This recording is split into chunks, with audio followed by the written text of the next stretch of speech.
Hello, and welcome to the Painter Bread Quarterly Slush Pile. We're so grateful that you've decided to click on us and listen in today.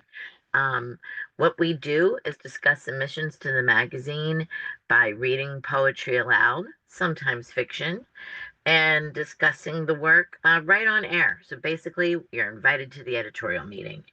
Um, so would like to first thank Harriet Levin for allowing us to discuss her poetry today, and then we'll let you know who this we is. So we'll start with myself. I'm Kathleen Volk Miller, and here I am zooming in from my home, and I'm going to bounce it up to Jason in New York. Hey, Jason. Hi, it is Jason Schneiderman. I am in New York on a very gray, rainy day in the northern reaches of Manhattan, but the leaves are on the trees and it's beautiful. It is a really I like a bleak morning. What can I say? That's why I'm a poet. And I will send it over to Sam. Hi, everyone. My name is Samantha Neugebauer, and I'm here in DC where it is also pleasantly bleak. And I'm excited that I get to wear tights probably for one of the last times until the fall.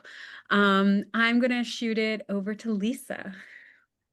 Hello, everyone. This is Lisa Zerkle, and I am coming at you from Charlotte, North Carolina, where it is also somewhat gray, but we have had a fantastically lovely spring, and it's not 90 degrees and humid yet, so I will take it. Yes. And I will send it back down to Philadelphia to Lillie, who I hope will be able to speak up.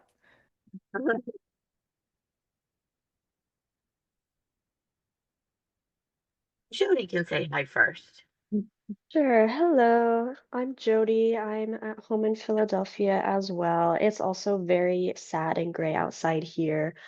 I'm hoping the sun will come out later, but it's been very rainy all week, so I'm not getting my hopes up.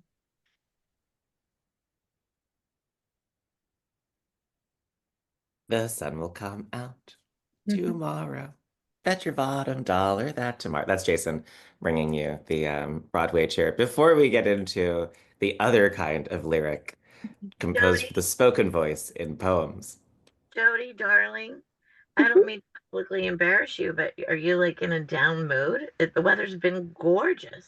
No, not at all. I guess Where's the rain?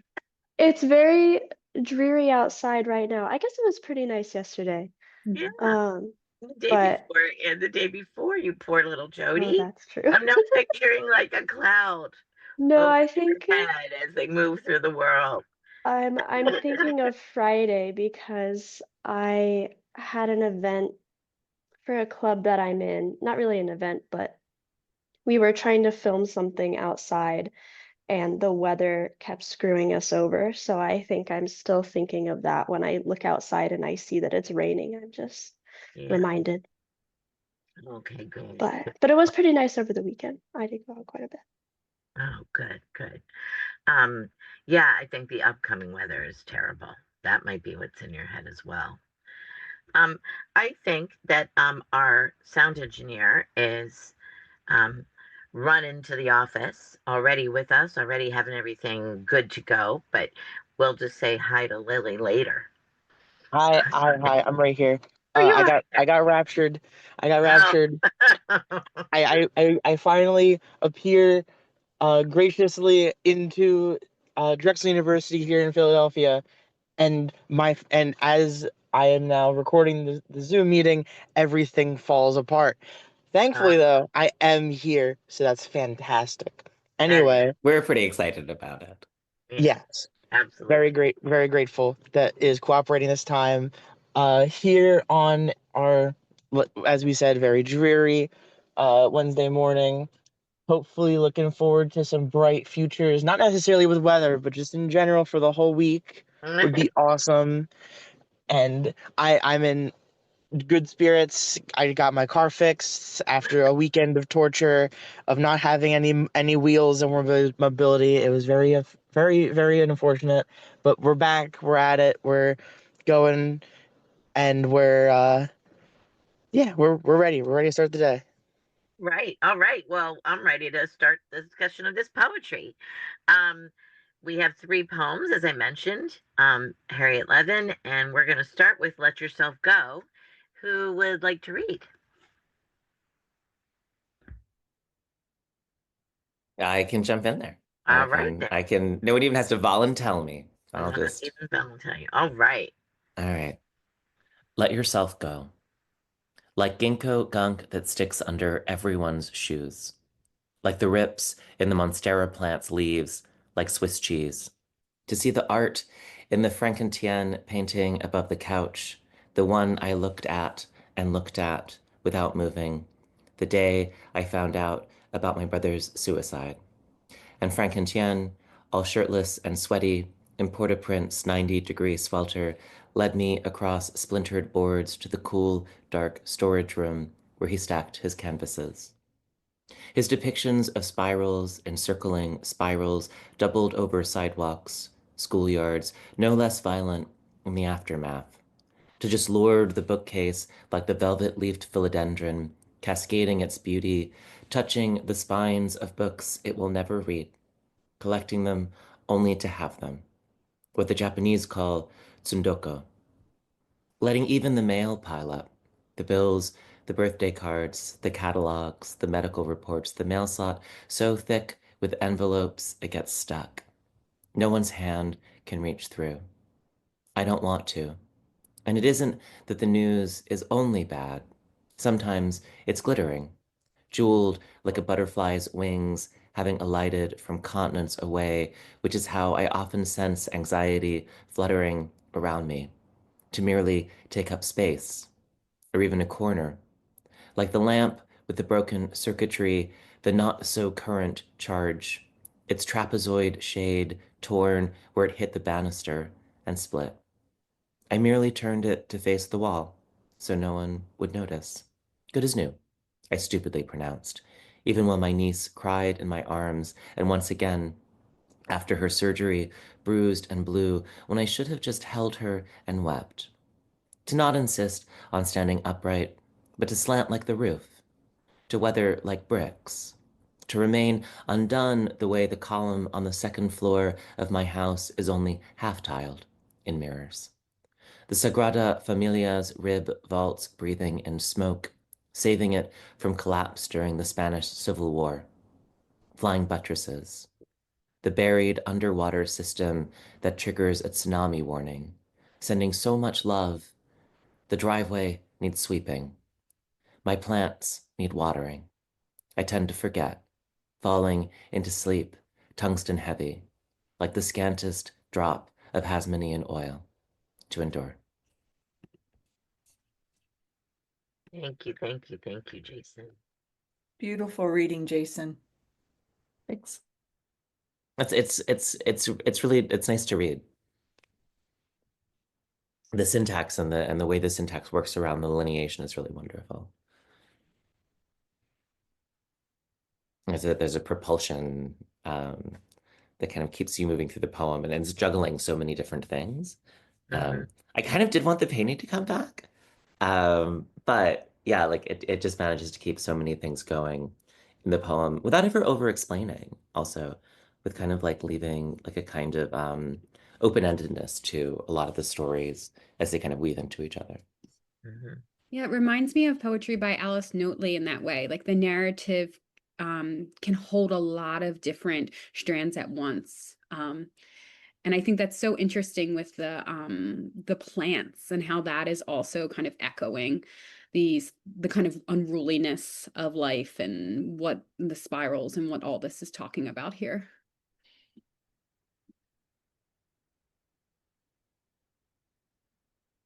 And maybe we should say that this poem is 4-line stanzas with, it seems to me, a varied meter, but I'm not the meter expert in the house here, so. We can also say Slushies if you'd like to see the poem as you're listening to this discussion. Just go to pbqmag.org and it will be there for you.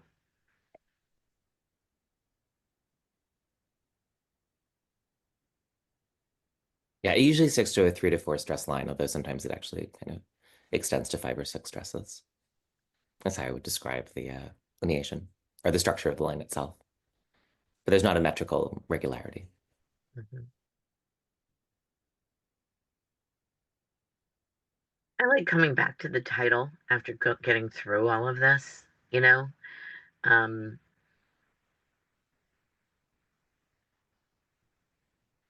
this sort of chaos of life that we have no choice but to let ourselves go, like, and along with it.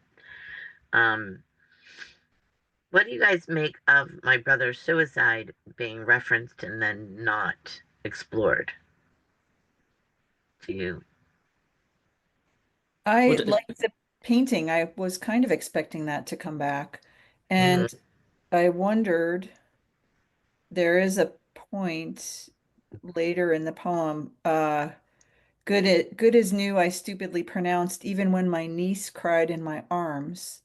I wondered if that was the daughter Mm. of the brother, um, and if her sorrow was not just after her surgery.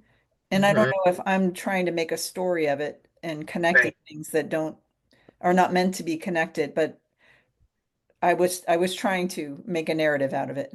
Yeah, yeah, me too. Because it's and once again after her surgery, like there were two times she held her, and right, two times she held the niece, or the speaker held the niece. yeah, I mean, I think there's also because there is a very strong autobiographical self that emerges, and it's interesting to me because I wouldn't think about like it seems to be like someone who's actually really keeping it together, right? That in the title, letting go, let yourself go. It doesn't feel to me like the speaker ever lets herself go in any sense that I can really think of as sort of like certainly this the speaker seems to be actually keeping it together is the way that I would describe it, and so sort of like visiting all these things. But maybe that's sort of part of the poem that from the outside it looks like strength and it looks like keeping it together. From the inside it feels like collapse and sort of not managing, Right, just not right, fixing, knowing that the lampshade is ruined, knowing that you should have done something else, knowing that there's this other kind of like version of collapse. But from the outside, it looks like um, surviving and being strong and supporting other people. right, right. Like those lines towards the end, third from up from the bottom, to not insist on standing upright, but to slant like the roof, to weather like bricks. Yeah, there's the feeling that letting it go maybe is a little bit relative because even standing upright, if you're slanted, feels like an accomplishment to me, possibly. Sure, sure. Mhm. And the basilica too, right? That we're keeping that going, even though it maybe will never be finished. Hmm. Mhm.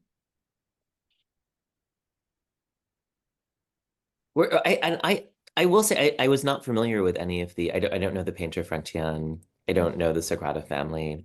I know the Spanish Civil War, but there was a lot that I found unfamiliar. But I also and I didn't really feel compelled to look it up. I mean, there's the description of the paintings, which I thought was really beautiful. And then the larger point being that this is a house that survived some kind of bombing or military action, sort of seemed to have its own clarity. Hmm. And I think the poem does have something to say about the nature of art persisting through wars and difficult times, like the Sagrada Familia, the rib vaults breathing in the smoke, saving it from collapse during the Spanish Civil War. And then also we have the Haitian painter at the beginning, and all the terrible things that have happened in Haiti, and the urge to make art and have that be um, a stay against violence and disorder. I think is a lovely image, and maybe one that the speaker is grasping for, Hmm. that kind of comfort.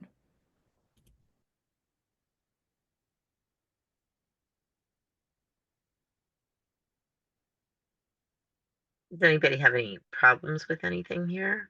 I mean, it is a lot. It's a lot. Mhm. Something that felt a little bit like a flashback, at least for me, was that 1, 2, 3, 4, 5, that sixth stanza where we get the mail piling up, because I don't like necessarily always think there is like as much mail as like in my childhood, etc. So it's sort of for me like maybe dated this poem a little bit, which is not a critique at all. It was just something that stuck out to me, whereas everything else felt like extremely timeless about this piece. I think in some ways it might have gone in a few too many directions for me, but I would have liked to have stayed with something that there is a tonal unity, right? There is this kind of stoic um, observational calm in the face of tragedy and loss and destruction that definitely carries us through the poem. But I would have liked a little bit more um, narrative cohesion. I would have liked to some of the things that sort of come up and then don't come back. I would have liked to have returned to and spent more time with. It's like they're like I often one of the ways to think about a poem is kind of what's at stake, right? Like what's the thing that we are really here for? What is it? What's the most urgent thing the poet is trying to communicate? And of course, the longer the work, the more you can get in there. But I definitely would have liked to have spent more time with the painting, with the suicide, with the surgery, even with the mail.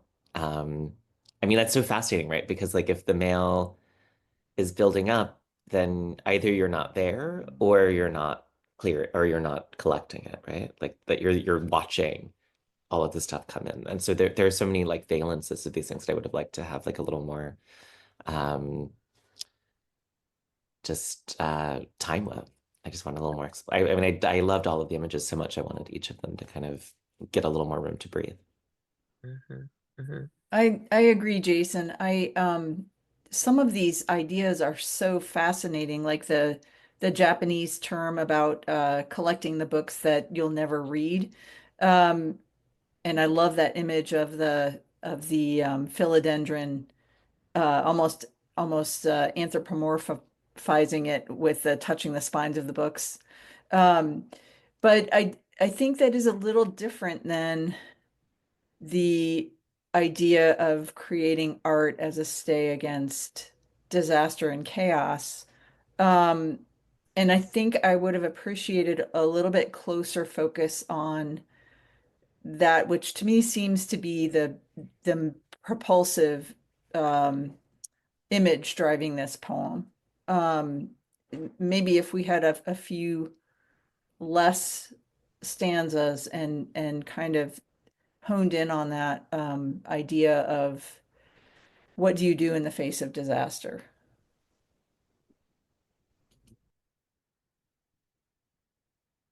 Yeah, it's interesting. I think I'm sort of two minds on all of this idea of is it too much, and yet Jason's also saying I wanted more time with this, I wanted more time with that, right? Even as we're saying it so much, I'm thinking about when I look at art, what I want to do is make it. I want it to make me stay there and continue to look and to keep learning and learning and learning as I look, or having new ideas as I look. It has to make me linger, or I'm not interested. And like Jason, I feel like I don't need to look up much, but all of these images um, do make me want to stay. I want to reread it again. I immediately want to go back to the top and reread it and really absorb it more slowly, you know? None of us have brought up the buried underwater system that triggers a tsunami warning, sending so much love. That's the thing I want to look up. I didn't know there was a buried underwater system that triggers a tsunami warning, and that's very cool that there is. But that that second phrase there, sending so much love, it I just want to linger right there for a while to think about what that could mean. So is that part of the Sagrada Familia, or are we moving on to a different concept? Well, I mean, yeah, go ahead. I'm I not just gonna say go ahead. after you say no. I was gonna say that I know they have that usually in East Asia, so that like just evoked the Japan thing for me. Mm. So I do feel, but I have no idea if they have that in Spain. I don't think so. Oh yeah, you would think it would be where they get the tsunamis, right? But it is, for those who don't have the poem right in front of them, it is in the same stanza as the flying buttresses and the description of the survival of the Sagrada Familia. So that's why I was like, is it with the cathedral or where is this underwater system? So I mean, I loved the idea of of the warning system as an act of love.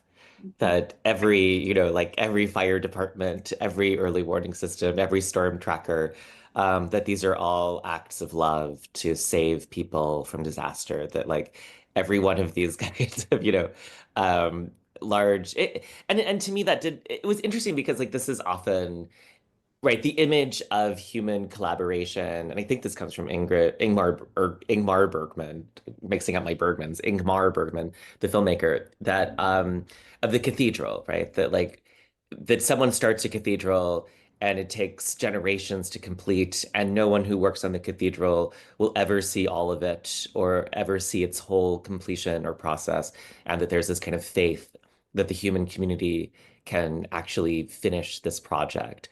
And so I saw that connection between this kind of idea of human collaboration as a powerful bulwark against meaninglessness, against suffering, against tragedy, and and to create beauty. And so I did love the line of the tsunami warning system as an act of love that sends love to the people who are warned. But again, it was very, yes, I associated it with Asia, not with Europe.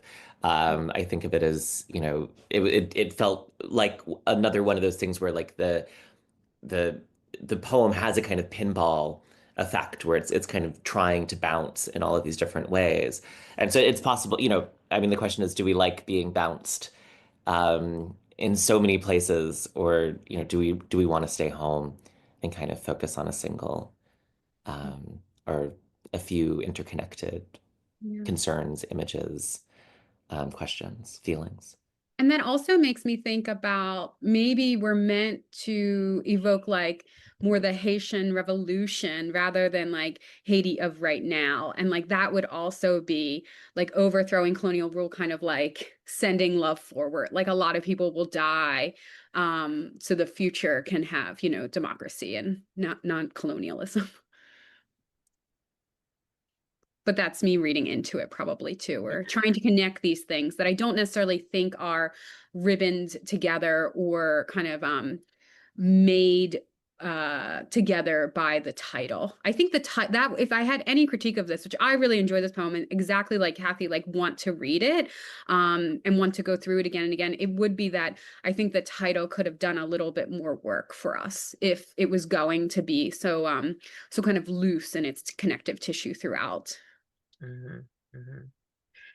Don't you think that we're kind of seeing the speaker in the poem, how their brain is connecting things, like back to the tsunami warning, that came to mind because they were thinking about the rib vaults that saved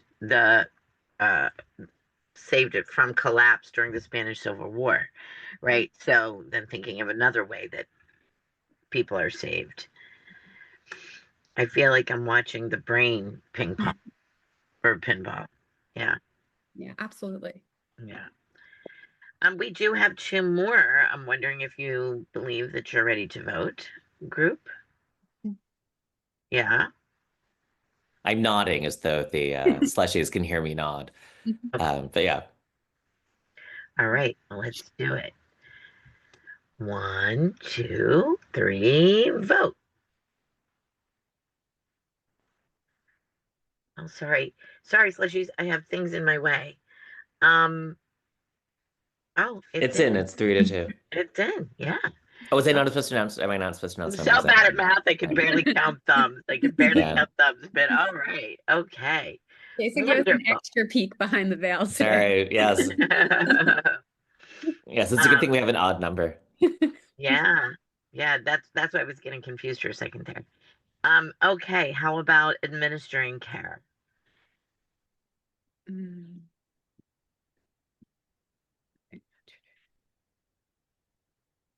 Lisa, do you want to read it?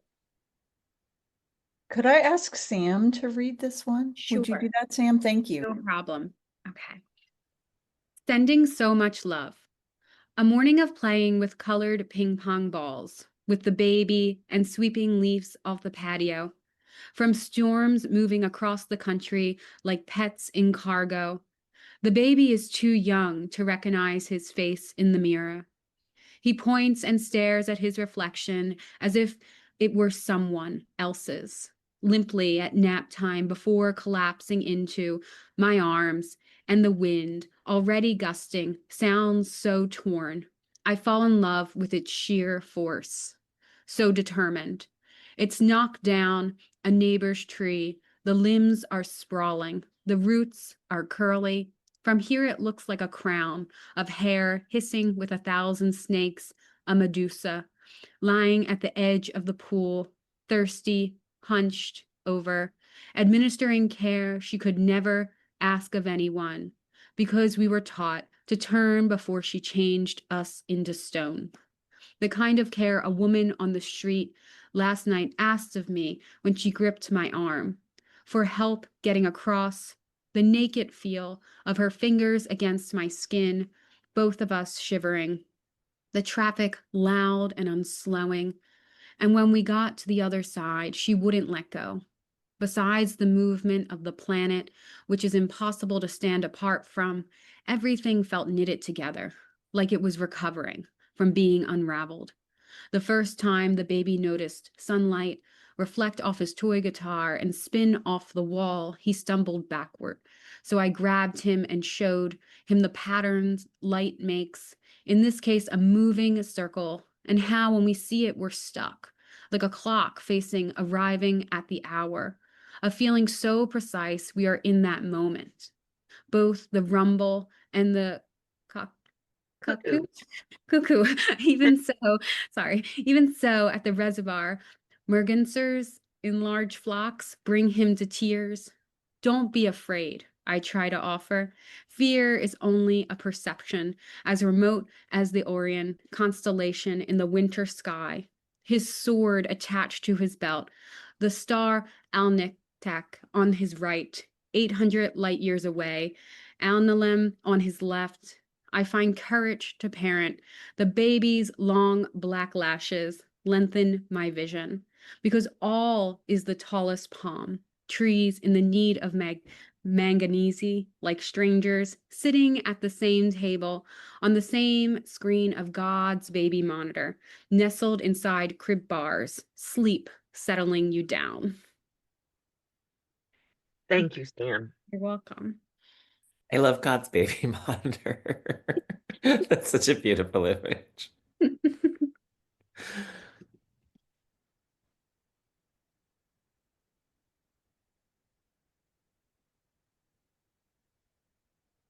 That is so funny. I'm surprised I never saw that before. Mhm. Like we're on baby monitor.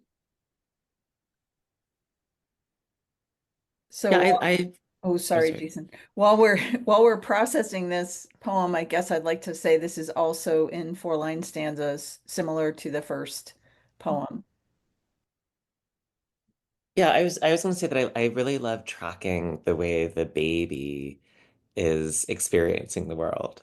That this can often become something that's really sort of sentimental, that like, the sort of romantic child that needs to show us adults the way, and we've forgotten how magical things are, blah, blah, blah. And it's not, it's done really beautifully. Like it's done in a really specific and careful way. There's sort of a slight reference to Lacan and the mirror stage, and sort of the sense in which like the process of development is lost, that there's not the sentimentality, I think, is undercut with an awareness and specificity. But I just really love the way the stanzas kind of take us through this baby observing things about the world for the first time, and then kind of bringing us back through it. At the same time, it's being cross-cut with the desire for us to be children who are monitored by some kind of benevolent daddy, mommy, God figure, and sending love back and forth. I thought I did like the way this one kind of stays in that place.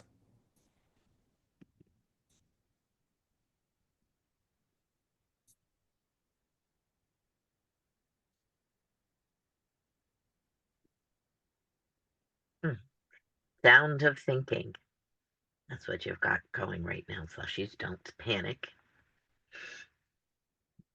So we might also mention that this title, Sending So Much Love, is the phrase that Kathy noted from the previous poem, which is an interesting connection. Not quite like a crown of sonnets, but it is taking a line or a phrase from a previous poem to begin the next one.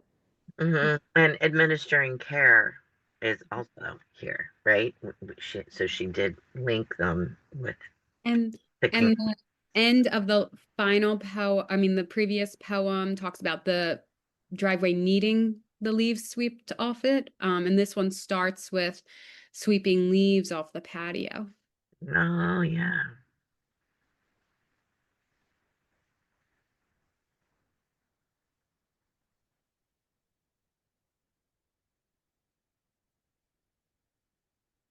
I also thought that this does a similar thing at the very end with God and the stars, and the child in the crib, and and the speaker sleeping, where but instead of kind of ping-ponging everywhere, it sort of sets up a version of scale, that the baby in the crib being loved by the speaker is how the speaker imagines herself being cared for by God. And the kind of the sizes and the scales I thought were like really beautifully nested and mirroring each other in this one.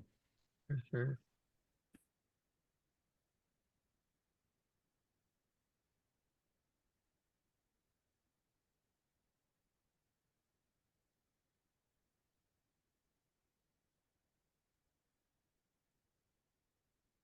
It is a propulsive chain of images roiling through this poem in a similar way to the first one, where we have image, image, image, image, and not necessarily a lot of time or dwelling in each before it moves on to the next idea.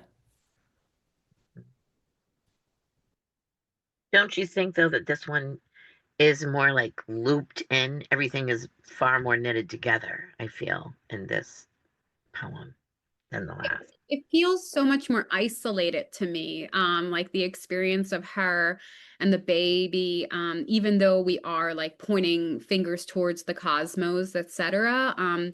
Whereas the other one seems to be grappling for things external to kind of make sense of the internal. This one feels almost, it's not a claustrophobic poem, but it definitely feels tighter. And Mhm. so I think that in some ways, this poem seems to speak to like a very specific experience in a way that the other one feels like more open for people to kind of move into. And what I like at the same time, Sam, I hear everything that you're saying, is that we have this intimate close up, and then there's always a look outward. That Mhm. intimate close up and the lookout, even the little scene, we might call it, with the older woman who she helps cross the street, how that moment brings her out into the larger world, you know. Yeah, Um, well, I agree. My favorite line is in the penultimate stanza into the last one is the baby's long black lashes lengthen my vision. I think that is so cool. mhm.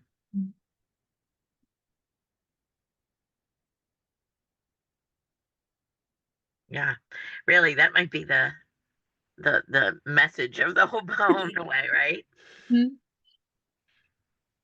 I do love that street moment, too.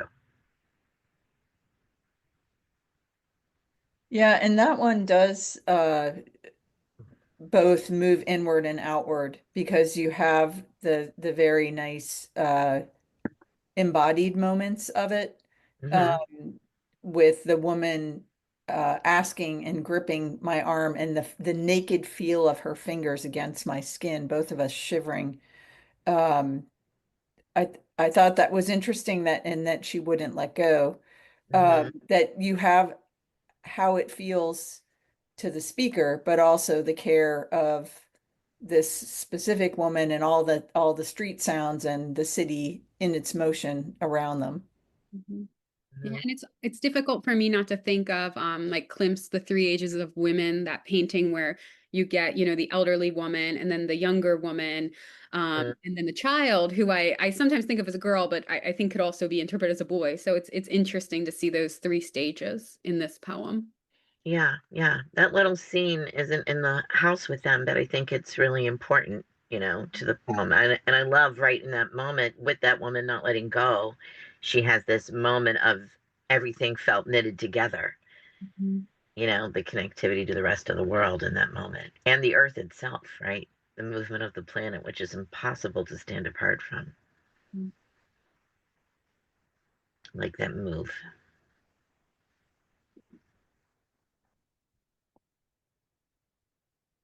Should we Yeah. vote? We have one more. Yeah, yeah. I was ready to say, here we are thinking again. All right, let's do it. One, two, three, vote. And I can count this time. It's in. Yay. Am I allowed to say that it's the same split, but a different split? Am I allowed Yeah, to say that it's the same different. numbers, but different people? So Very. Slushies, it's exciting. Yeah, There's yeah, yeah. there's it's not a Anything. done deal. That's exciting. Right when you hear that hesitation before the vote count, and we're always going, is there any drama? Is there dramatic tension? And there is today. The Very. dramatic tension is poets doing math. And she count thumbs. Okay. Now, Lisa, are you ready? Yes, I do have the final poem, and I'm happy to read it for us all. Yay. This one is called Administering Care. The baby cut his finger on the toy guitar. What choice did I have other than to distract him? Because that's what you do when a baby cries. You say, "Look outside." A seagull has just landed on the balcony and is also crying, so the baby feels sad for it. I love how easily he accepts my instruction, stands at the sliding door, and sees with the clarity of glass. It's what we had to do when we looked out towards the woods and faced the black, billowing smoke blowing towards us from the wildfires down the coast.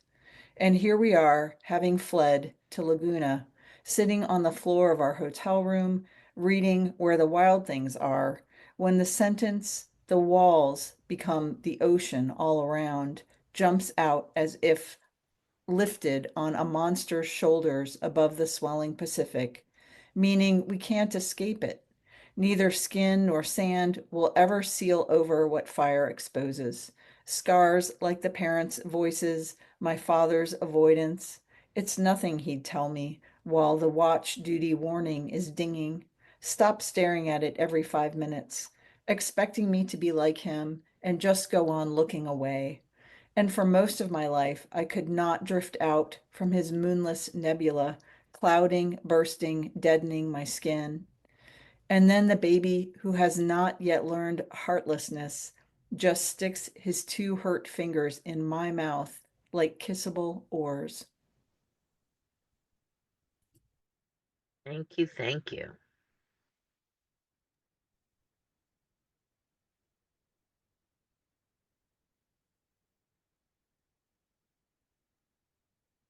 I love that image of the kissable oars because I mean it is this really perfect description of babies. The way they just put their fingers in your mouth or on your face or whatever it is that they're doing because they have very minor motor control and are just sort of no sense of shame or boundaries or any of those things that we develop as we mature.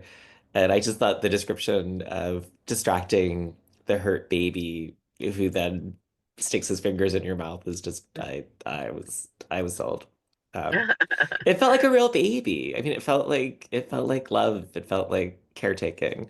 And it sort of is like um like I don't know. I mean, a lot of times because I was my mother died in my I guess 20s, and so a lot of times like when my friends' parents die, I kind of take it upon myself to call and like make sure like hey, you gotta stay in the world. But I always say like the best thing at a funeral is a baby. Like everyone should bring babies to funerals because like they don't know what's going on. So it's nice to have someone who's like, I don't know what's happening. But two, it keeps you in the world, right? Like a baby keeps you in the world. And I just thought this description of how, a baby keeps you in the world was really beautiful. Mm-hmm. And the baby has not yet learned heartlessness, which is a fantastic line. But also Keeping you in not the world, not having learned heartlessness, but then also sticking his fingers in your mouth. right. But that's the thing is like, right, like the baby hasn't learned heartlessness, but the baby also hasn't really learned love. The baby doesn't have a sense of that distinction between itself and the world. It doesn't have a distinction between my fingers in your mouth. It doesn't have a distinction between, like all these things. So it's really I did love the, and again, this is something that could become really sentimental, right? The baby is perfect and pure, and the baby is full of love that it's emanating. And like it's true that it hasn't learned heartlessness, but it's also it doesn't sentimentalize the baby into being the sort of orb of love and light. It's that the baby is, needs to be kept alive. That there's this weird urgency that you have to take care of a baby, right? Um, I do also really appreciate the move towards where the wild things are, yeah. because in that book, it is about a child's raging emotions and not being able to contain them and what the child imagines will happen if they're raging, which is, the child's older in that book, but it is kind of this chaotic emotional scene of, let the wild rumpus start and the monsters come out, and to set that against the backdrop of a wildfire that can't be controlled, and this feeling of just being swept up into the wilderness, which is so frightening, but then have that book be the comfort, but also paralleling what's truly happening in the real world. The storybook is supposed to be a comfort, but if it actually happened, it wouldn't be. So that's a nice layer of complexity in this poem. Mm-hmm. Yeah, and tell me if I'm reading too much into this, but right, so it opens with the baby's hurt and the speaker distracts him, right? You say, look outside. But then later, when the speaker talks about their own parents, the father is saying, it's nothing. Stop looking at the watch duty thing. You know, expecting me to be like him and just go on looking away. Like the speaker doesn't want to be distracted. The speaker is focused on the impending danger, right? I thought that was kind of a nice touch to bring it to that. I think what's interesting about it is it feels unresolved, the critique of the father's way of parenting, because we get in that first stanza, you say, look outside, which in some ways is similar to the father saying, stop staring at it every 5 minutes. Mm-hmm, mm-hmm. And so I find that really interesting. And then I also feel like in that penultimate stanza, there's almost like this Plathian feel of like the enormity of the father, but we don't really kind of go into that too hard or too specifically. So for me, the poem really feels like we kind of have this setup in the beginning, then we have like the specificity of the fire scene in the hotel, and then we kind of go back into this like meditative part. So it feels very different than the other poems in that it feels like there's this beginning, aside, middle, and then end, which I think is quite compelling. And if people have not looked at this poem yet, it's tercets, and the lines are somewhat longer than the previous two poems.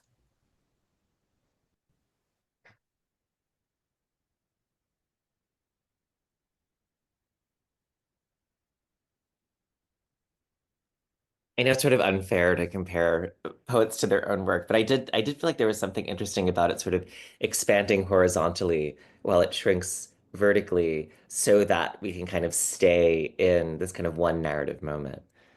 Mhm. It is more tightly focused than the previous two poems. Mhm.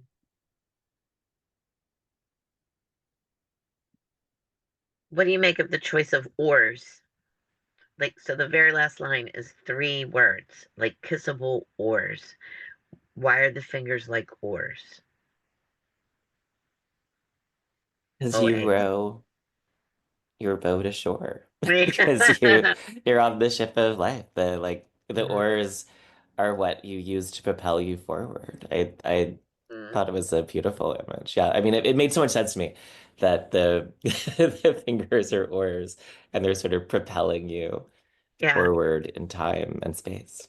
yeah, because I do think the father is important, even though I 1,000% agree with Sam that that relationship is not resolved and we don't get that much of it. But the moonless nebula clouding, bursting, deadening my skin, right? The baby who has not yet learned heartlessness. I just think that that's really lovely.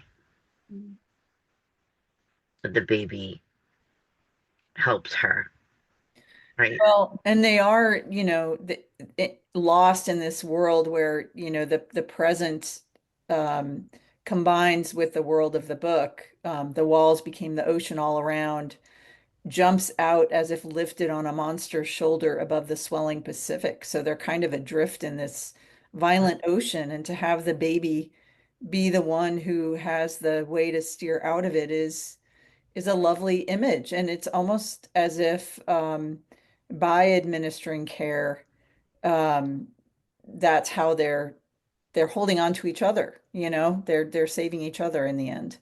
Yeah, yeah. And in the where the wild things are, they are in a boat, right? For a good portion of it. A Which is little boat. interesting. Yeah, it's interesting because in this poem, it's flames around them, right? So I feel like the words are the opposite. I do feel for me, it does get a little too slack in that second, third stanza, maybe fourth stanza too, because I do think my understanding is we're talking about different times again, right? Like the cutting of the finger time.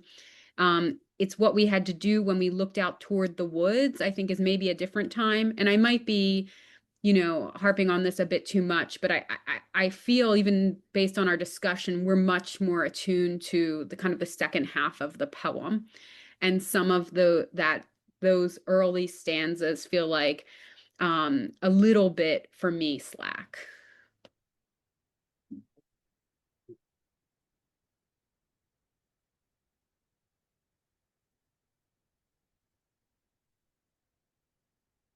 And we're thinking, we're absorbing. Jodi or Lily, you have any thoughts on any of today's conversation or this particular poem? Don't force it, just curious.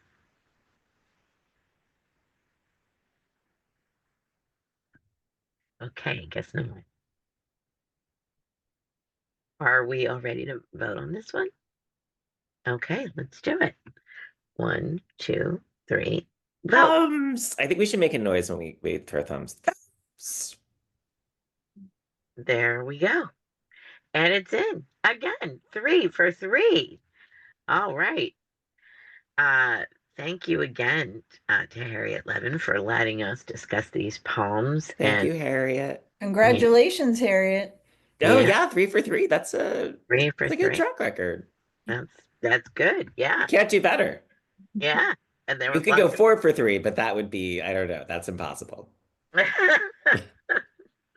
Some days we want even more, Wait, right? what if we like take a poem, but we split it in two, and then we publish it as 2 poems, and then someone could go for 3. Like maybe that would be the way we could exceed 100% acceptance rate. Well, we have done some wacky things. We had our We've first done some crazy two-parter things. just a month or so ago. Our first two-parter, one poet for 2 convos. But anyway, I anybody have anything else they would like to announce or say? Or no? We're all Oh my good. goodness. Oh, all right. Well, I would like to say thank you for listening. Thank all of you for being here and keep on reading. Woo! Thank you. Thanks for listening.